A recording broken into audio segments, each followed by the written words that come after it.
అమ్మ నమస్తే. నమస్తే అమ్మా. అమ్మా, హ్మ్.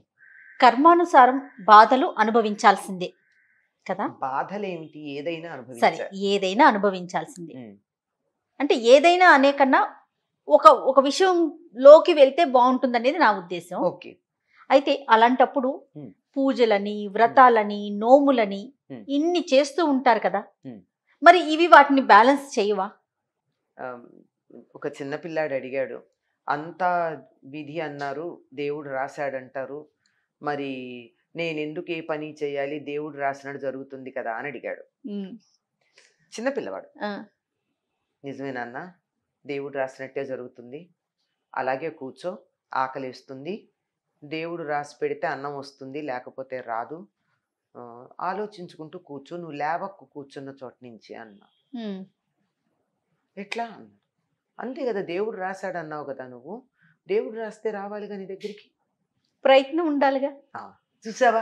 మరి ఈ ప్రయత్నం అన్నది కూడా ఒకటుంది కదా! ఆ! నేను లేచి ఎళ్ళందే ఎట్లా తెలుస్తుంది? ఆ! అమ్మ పెట్టాలి కదా! ఆ!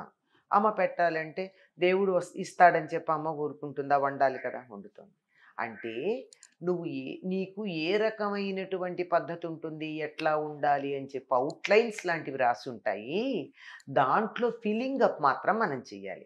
ఫ్రేమ్‌వర్క్ భగవంతుడు మన విధి తయారు చేస్తుంది. ఆ! నువ్విట్లా ఉండాలని ఉంటుంది. ఆ! కానీ దాంట్లో ఎ ఉండాలనున్న దాంట్లో నువ్వు సరిగ్గా ఉన్నావా లేదా? నువ్విలా ఉండాలి అని ఒకటుంది. ఆ! ఆ ఉండాలి అని ఉన్న దాంట్లో కరెక్ట్‌గా ఉంటున్నావా? ఉండాలి అని విధి చెప్పింది. ఆ! ఆ! పూర్వజన్మ ఆ! కర్మ. హ్మ్. కానీ అట్లా ఉంటున్నావా? మధ్యలో నీ సొంత పెత్తనం ఉపయోగిస్తున్నావు. అవును. అవునా కాదా? ఆ! అందువల్ల నువ్వు ప్రయత్నం చెయ్యాలి. సొంత పెత్తనం ఉపయోగించటం అనేది ఎప్పుడైతే మనిషికుందో జంతువులకి లేదు. మనిషికొక్కడికే కదా ఇదుంది. ఆ! బ్రెయిను. ఉంది. దానివల్ల కొంత మధ్యలో ఆలోచిస్తున్నాడు. జంతువు ఆలోచించదు గదా! ఆ! అందువల్ల దానికంత కర్మ, ఫలితం, పూర్వజన్మ ఉండదు. మనం ఆలోచిస్తాం గనక కొంత ఉంటుంది. అందువల్ల కొంత ప్రయత్నం గూడా చేయాలి. అయితే ఇప్పుడు మరి పూజలు అవి చేసినప్పుడు తగ్గుతుందా పూర్వజన్మలో ఆ! మరి కర్మని చేసింది అని? అనుభవించాల్సిందే అనేటప్పుడు అనుభవించాల్సిందే అన్నప్పుడు తగ్గుతుందా? ఆ! అంటే ఆ! ఇప్పుడు దెబ్బ తగిలింది. దెబ్బ తగిలితే డాక్టర్ కోస్తున్నాడు. అంత మేర ఏదో ఉంది. క్లీన్ చేయటాకి. చేస్తున్నాడు. క్లీన్ చేస్తున్నాడు. క్లీన్ చేసి చాలా బాధగా ఉంది. ఎలాగో చేస్తున్నాడు గదా అని ఊరుకుంటారా? అయ్యో! అమ్మో! అంటే ఏం చేస్తున్నాం మనం? నెమ్మదిగా దానికి ఏం చేస్తున్నాం? ఎనస్థీషియా ఇచ్చి చేస్తున్నాం. ఆ! అంటే నొప్పి తెలియకుండా. నొప్పి తెలియకుండా చేస్తున్నాం. ఆ! ఏం జరిగిందప్పుడు? పని జరిగింది. దానికి జరగాల్సిందంతా జరిగింది. క్లీన్ చేయడం జరిగింది. అక్కర్లేనిది కట్ చేయడం జరిగింది. కొయ్యడం జరిగింది. మండే మందు పెట్టడం జరిగింది. నీకు నొప్పి తెలిసిందా? లేదు. మనం చేసేటటువంటి పూజలు, వ్రతాలు ఇలాంటివన్నీ మనం అనుభవించవలసినటువంటి కర్మ దుష్కర్మ మళ్ళీ. మంచి కర్మ గాదు. మంచి కర్మ ఫలితంగా మంచి ఫలితాలు అనుభవిస్తున్నాం. హ్మ్. చెడు కర్మ ఫలితంగా చెడు అనుభవిస్తున్నాం. ఈ అనుభవించేటప్పుడు దాని తాలూకు ఎఫెక్ట్ మన మీద ఎక్కువ లేకుండా ఉంటుంది. దీనికి ఒక మంచి మాట చెప్తా. Pain is inevitable, suffering is optional అన్నారు ఇంగ్లీష్‌లో. నొప్పి ఉంది. ఉంది. తప్పదు. ఆ! కానీ కానీ దానివల్ల బాధపడడం అనేది మాత్రం నీ ఇష్టం మీద ఆధారపడుంది. ఆ సఫరింగ్ అన్నదుందే ఆ! బాధపడడం అన్నది తగ్గించుకోవచ్చు. పెయిన్ మాత్రం ఉంటుంది. నొప్పి ఉంది. కానీ నొప్పి వలన నీ మనస్సుకి కలిగే బాధ ఉందే, బాధుంటుంది. ఆ ట్రౌమా అంటారే, అది కొంచెం తగ్గించుకోవచ్చు. కాదమ్మా. ఇప్పుడు కర్మానుసారం ఆ! మనము హ్మ్. బాధలు అనుభవించాల్సిందే అని అన్నప్పుడు, హ్మ్. మనం చేసే పూజలు గాని, వ్రతాలు కానీ, నోములు కానీ, ఈ హ్మ్. బాధని కొంత లెవెల్ వరకు తగ్గిస్తాయి. 2 రకాలుంది అందులో. ఒకటేమిటంటే, అనుభవించేటప్పుడు ఎక్కువ బాధపడకుండా ఆషామాషీగా అనుభవించేసేటట్టు చేసే ఆ పద్ధతొకటుంది. శక్తిని ఆ శక్తి వస్తుంది. ఆ! అనుభవించే శక్తి వస్తుందొకటి.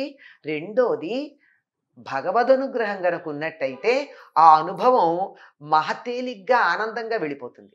ఎట్లా వెళ్ళిపోతుందో చెప్తాం. మా గురువుగారు ఒక మంచి ఒక ఇది చెప్తారు ఉదాహరణ. ఆయన చెప్పింది, నేను చెప్పింది కాదు.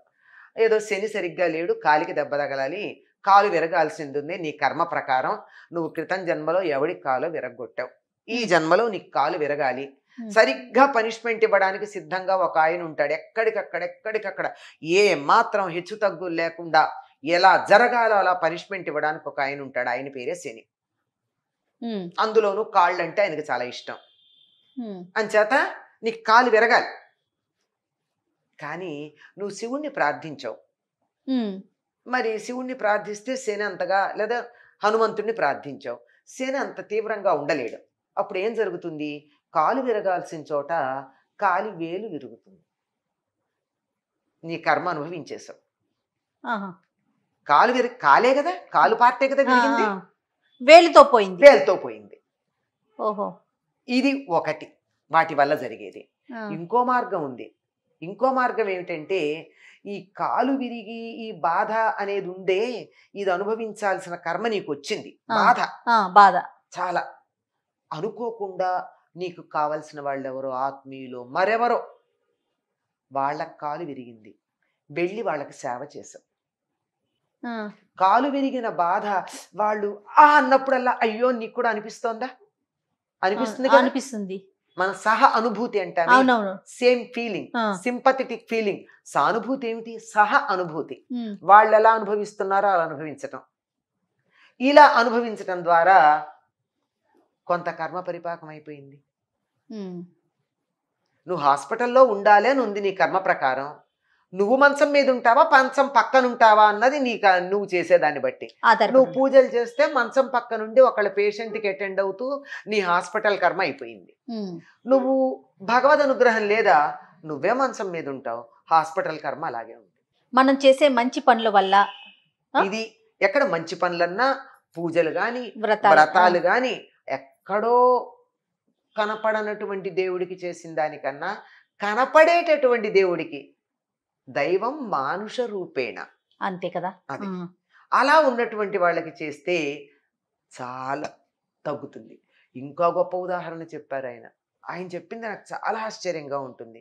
ఎవరికన్నా జాతకంలో పూర్వకర్మలను అనుసరించి చాలా దురదృష్టమైనటువంటి, భయంకరమైనటువంటి, నీచమైనటువంటి పరిస్థితులు అనుభవించాల్సిన పరిస్థితి వచ్చింది జాతకరీత్యా. అటువంటప్పుడు తత్సంబంధమైన గ్రంథాలు చదవడం వల్ల అది వెళ్ళిపోతూ ఉంటుంది. ఓహో. అంటే వాడు వద్దన్న అటువంటివే చదువుతాడు. కొంతమంది చూడండి డిటెక్టివ్ నవలలే చదువుతారు. అవును అవును. అలాంటివి కొన్ని దాంట్లో నీ మైండ్ ఇన్వాల్వ్ అయింది కదా, నువ్వు ఫిజికల్లీ ఇన్వాల్వ్ అవ్వాల, నువ్వు మెంటల్లీ ఇన్వాల్వ్ అయ్యావు, దానివల్ల పోతుంది. ఇలా ఒక భయంకరమైనటువంటి కర్మల్ని పోగొట్టగలిగింది మనం చేసేటటువంటి సత్కార్యాలు.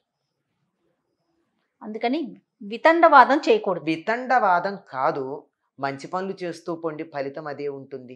తర్కించుకుంటూ ఉంటే ఏం జరుగుతుంది? ఇది మంచా, అది మంచా, అది మంచా, ఇది అంటే జీవితాలన్నీ తర్కించుకోవడంలో అయిపోతాయి. నువ్వు ఏమీ చెయ్యవు. ఇది మంచి అని మనస్ఫూర్తిగా నమ్మినటువంటి చేసుకుంటూ వెళ్ళినట్టయితే ఎన్నో రకాల చెడు ఫలితాలు మన మీద ప్రభావం చూపించాల్సినవి అప్రయత్నంగా పక్కకు వెళ్ళిపోతాయి. కానీ మనల్ని ఏం చేయలేవు, మన ఏం చేయకుండా వెళ్ళిపోతాయి. సూపర్, బాగుందమ్మా. చాలా మంచి, ఒకలాగా అర్థం చేసుకునే విధంగా ఆకలింపుగా ఉంది. అదే మరి, అంతే కదా. కర్మ సిద్ధాంతం అర్థం చేసుకోవడం చాలా గహనం. భగవద్గీతలో కృష్ణుడే చెప్తాడు, కర్మ యొక్క విషయం ఏమిటో తెలుసుకోవడం అంటే గహనం, చాలా లోతు, అర్థం కాదు. కానీ అర్థం చేసుకునే ప్రయత్నం ఇది ఎంత, ఇది పూర్తిగా అర్థమైందని చెప్పడానికి లేదు. ఒక భాగం, 1% ఇంకా తక్కువ. అంటే కాస్త అర్థమైందంటే తర్వాత ఇంకొంచెం అర్థమయ్యే అవకాశం ఉంటుంది. అసలు అయోమయంగా ఉండడం కన్నా చిక్కుముడిలో కొస దొరికిందనుకో, కాస్త తీసుకోవచ్చు. అట్లా కర్మ సిద్ధాంతం అన్నది చాలా విశేషమైందమ్మా. దాన్ని పొరపాటుగా అర్థం చేసుకుని మనం ప్రతిదీ కూడా నా కర్మ ఇంతే, ఇంతే కాదు, నీ కర్మ అంటే నువ్వు చేసావు పూర్వజన్మలో, దాన్ని ఇప్పుడు అనుభవించాలి కానీ ఎట్లా అనుభవిస్తావన్నది నీ చేతుల్లో ఉంది. అది అనుభవించటం అయితే తప్పదు కానీ ఎట్లా అనుభవిస్తావు? దీనికి మంచి ఉదాహరణ మనకు కనపడుతోంది కదా.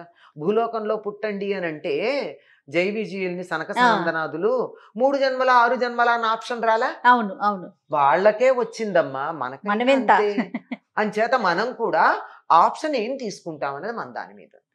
ఆ ఎగ్జాంపుల్ చెప్పానని మేము రాక్షసుల్లా ఉంటామని అనుకోకండి, ఉదాహరణకి చెప్పానే తప్ప. అవునమ్మా.